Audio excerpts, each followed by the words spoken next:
नमस्कार. विद्याच रेसिपीमध्ये तुम्हा सर्वांचे स्वागत आहे. आज आपण बघणार आहोत कैरीची चटणी. चला तर बघूया. सगळ्यात आधी आपण चटणीसाठी लागणारे साहित्य बघूया. 7-8 मिरच्या, किसलेले खोबरे, 1 छोटी वाटी शेंगदाणे, 1 चमचा हरभऱ्याची डाळ, 1 चमचा उडीद डाळ, चवीनुसार मीठ, तिखट, कोथिंबीर. आता आपण 2 कैऱ्या घेतलेल्या आहेत, त्याला धुवून घ्यायचं आहे.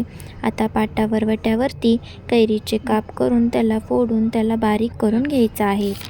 बारीक झाल्यानंतर त्यात जिरे, मिरच्या, चवीनुसार मीठ, कोथिंबीर, लाल तिखट, किसलेले खोबरे, शेंगदाणे व आता त्याला वरवट्याने वाटून घ्यायचं आहे. हे बघा अशा प्रकारे.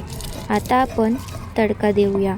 तेलामध्ये मोहरी, उडदाची डाळ 1 चमचा, हरभऱ्याची डाळ 1 चमचा व 2 लाल मिरच्या घेतलेल्या आहेत. कढीपत्ता त्यानंतर टाकायचा आहे. तडका तयार झाला आहे. आता बारीक झालेल्या मिश्रणामध्ये तडका टाकून त्याला चांगल्या प्रकारे हलवून घ्यायचं आहे. तयार आहे आपली चटपटीत कैरीची चटणी.